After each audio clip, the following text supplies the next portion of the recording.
علی بھائی اگلا سوال ہے، عموماً بچپن میں یہ بات سننے کو ملی ہے کہ اللہ تعالیٰ نے جنت میں انٹری کے لیے ٹیسٹ کے طور پر ایک خطرناک برج رکھا ہوا ہے جسے پل صراط کہا جاتا ہے، جو کہ بال سے زیادہ اللہم باریک اور اجرنا من تلوار کی النار۔ دھار سے زیادہ کاٹنے والا ہے۔ اہل جنت اس سے بآسانی گزر جائیں گے جبکہ کافر اور منافقین کٹ کر کر دوزخ میں گرتے جائیں گے۔ والعیاذ باللہ تعالی۔ کیا یہ بات واقعی درست ہے؟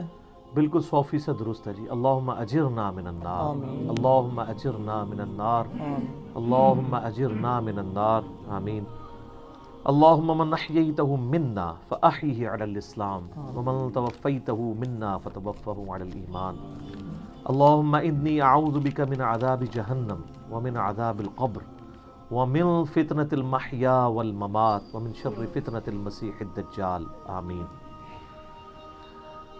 میرے بھائیو، یہ پل صراط کا ذکر قرآن میں بھی اشارتاً موجود ہے۔ سورہ مریم کے اندر آپ کو 71 نمبر آیت مل جائے گی، پارہ نمبر 16 کے اندر۔ اعوذ باللہ من الشیطان الرجیم، بسم اللہ الرحمن الرحیم۔ دوزخ کے کانٹیکسٹ میں گفتگو کرتے ہوئے اللہ تعالیٰ فرماتا ہے وَإِن مِّنكُمْ إِلَّا وَارِدُهَا، اور کوئی بھی تم میں سے ایسا نہیں ہے مگر یہ کہ اسے دوزخ سے گزرنا پڑے گا۔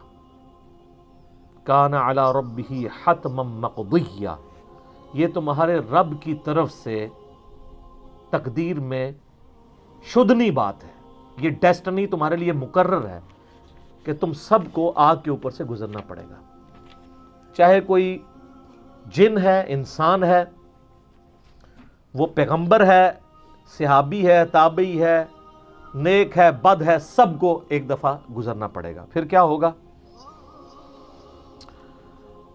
ثم ننجی الذین اتقوا ونذر الظالمین فیہا جثیا، پھر ہم نجات دے دیں گے اہل تقوی کو اور جو ظالم ہیں ان کو گھٹنوں کے بل اسی دوزخ میں رہنے دیں گے۔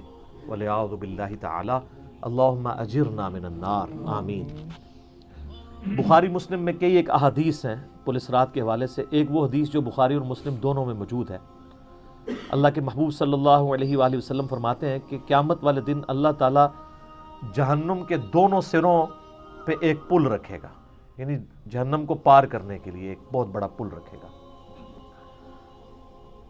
بخاری مسلم کے الفاظ ہیں، سب سے پہلے میں اپنی امت کو لے کے اس کے اوپر سے گزروں گا، اور اس کے بعد باقی انبیاء بھی اپنی امت کے لوگوں کو اپنے ساتھ لے کر گزریں گے، اور ہر رسول کی زبان پہ سمیت میرے رب سلم رب سلم رب سلم ہوگا، اے اللہ سلامتی فرمانا، اے اللہ سلامتی فرمانا، اے سلامتی فرمانے والے رب سلامتی فرمانا۔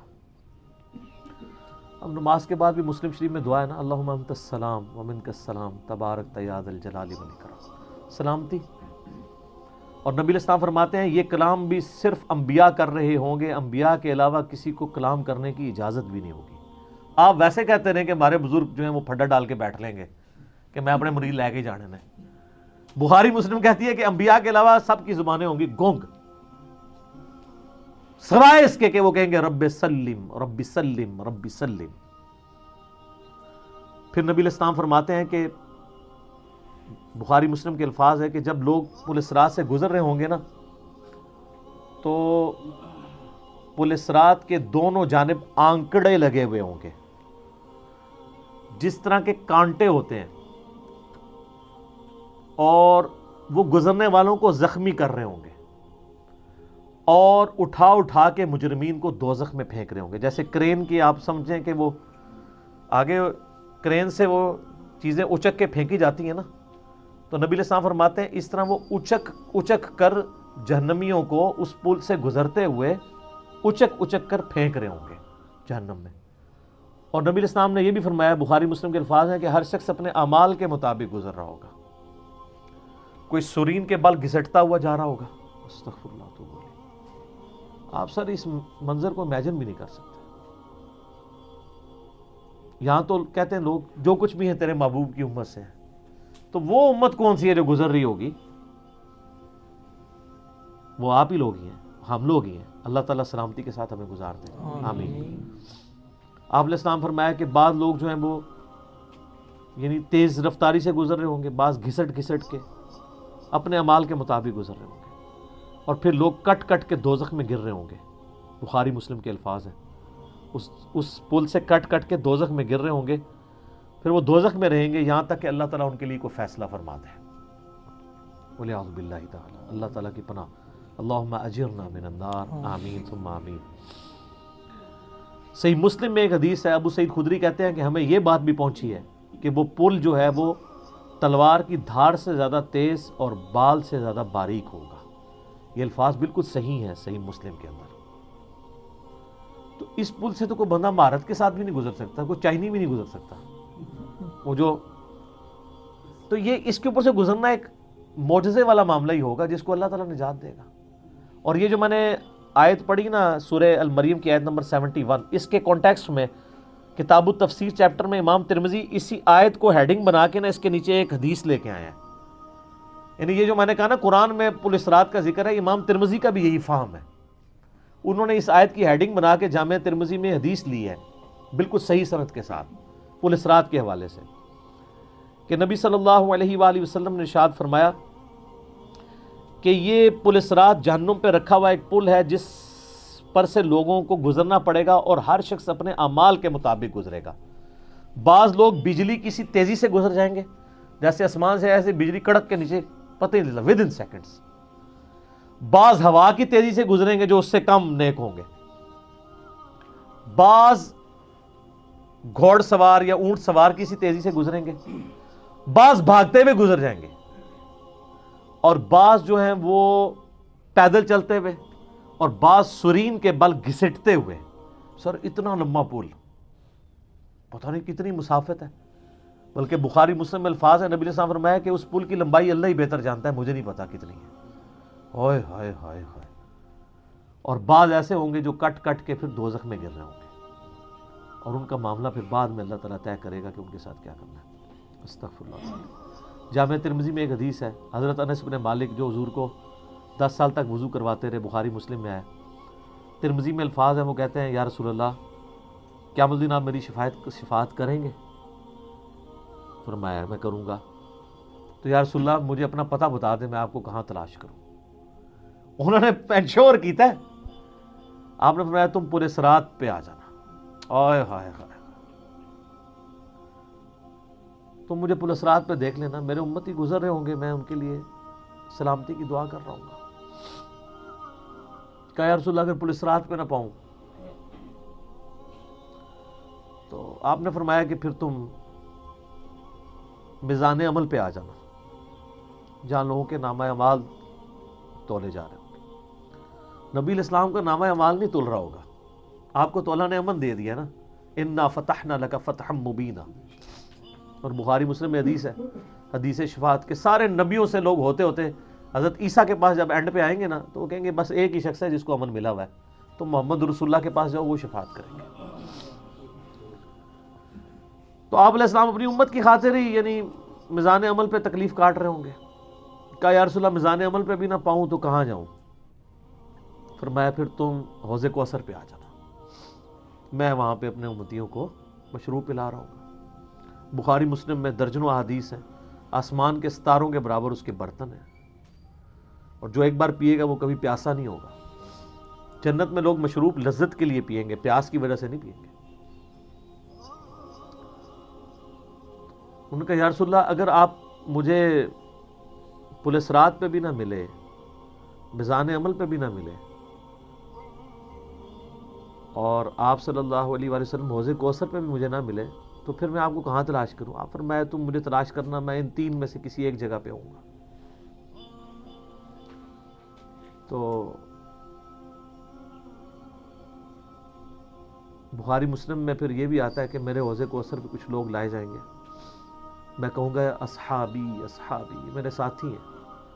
تو مجھے بتایا جائے گا کہ آپ کے بعد یہ دین سے الٹے قدم پھر گئے تھے، انہوں نے دین میں بدعتیں جاری کر دی تھی۔ آپ فرماتے ہیں میں کہوں گا سحقا سحقا لمن غیر بعدی، کو دور کر دو مجھ سے، میرا ان سے کوئی تعلق نہیں ہے۔ بخاری مسلم میں الفاظ ہیں، عبداللہ ابن ابی ملیکہ جب یہ حدیث بیان کرتے تھے تو کہتے تھے اے اللہ ہم تیری پناہ میں آتے ہیں اس چیز سے کہ تیرے نبی کے وفات کے بعد ان کے دین سے الٹے قدم پھر جائیں۔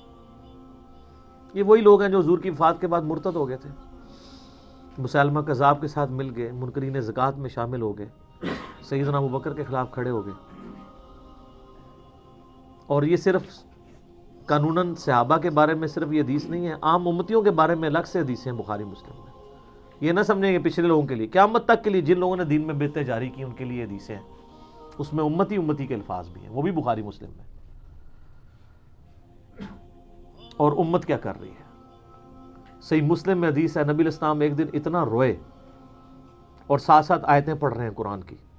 پہلے آپ نے سورہ ابراہیم کی وہ آیت پڑھی جس کا ترجمہ یوں ہے کہ ابراہیم علیہ السلام کہتے ہیں اے اللہ شیطان نے کتنے لوگوں کو بہکا دیا، تو جو شیطان کے رستے پہ چلا میرا اس سے کوئی تعلق نہیں ہے، یعنی اعلان برات کر دیا اپنے ماننے والوں سے. پھر آپ نے سورہ مائدہ کی وہ آیات پڑھی جس میں حضرت عیسیٰ علیہ السلام کی اور اللہ کی قیامت کے دن گفتگو ہوگی. اس میں عیسیٰ ابن مریم کہیں گے اے اللہ جب تک میں ان میں موجود تھا میں ان پر گواہ تھا، جب تو نے مجھے اٹھا لیا پھر تو اور تیری مرضی ان کو عذاب دے یا چھوڑ دے.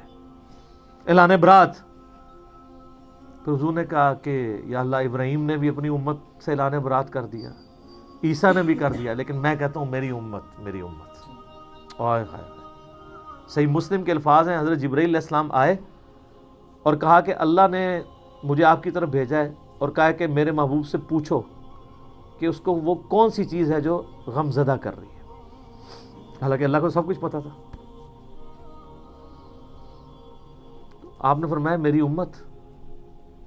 تو جبرائیل علیہ السلام نے پھر اللہ کی طرف سے بشارت دی کہ نبی علیہ السلام کو کہ اللہ تعالیٰ فرماتا ہے کہ اے نبی آپ غم زدہ نہ ہو، ہم آپ کو آپ کی امت کے معاملے میں قیامت والے دن رسوا نہیں کریں گے. تو سبحان اللہ تو ہم پڑھتے ہیں لیکن ہمارے ایسے کرتوت نہ ہو کہ سحقن لمن غیر آبادی نہ ہو جائے کہیں، سحقن لمن بدل آبادی نہ ہو جائے کہیں. یہ بھی تو چانسز ہے. استغفر اللہ واتوب الیہ. نبی علیہ السلام نے تو اپنی محبت کا حق ادا کر دیا.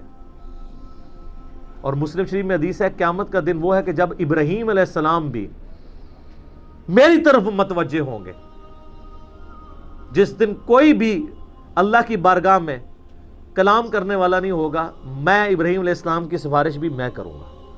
حضور کی سفارش کے بعد انبیاء کو بولنے کا موقع ملے گا. اسی پہ وہ اعلیٰ حضرت کا شعر ہے نا، وہ جہنم میں گرا ان سے جو مستغنی ہوا، ہے خلیل اللہ کو حاجت رسول اللہ کی. بل ہم شعر کہہ سکتے ہیں، ہم محبت کے لیے نعرے مار سکتے ہیں، لیکن نبی علیہ السلام نے جو امت کو تعلیمات دی تھیں حجۃ الوداع کے موقع پر، غدیر خم کے موقع کے اوپر، امت نے کسی ایک وصیت کا بھی پاس نہیں کیا. اب یہ ایک دردناک ٹاپک ہے، جتنی مرضی بات کی جائے نہ ختم ہونے والی ہے. بس اس کو اسی پہ کنکلوڈ کرتے ہیں کہ اللہ تعالیٰ قیامت والے دن ہمیں اپنی رحمت کاملہ سے اپنے محبوب صلی اللہ علیہ وآلہ وسلم کی شفاعت کے ساتھ قیامت کی ساری ہولناکیوں سے بلا حساب و کتاب جنت میں داخلہ عطا فرمائے. آمین ثم آمین. ٹھیک ہو گیا.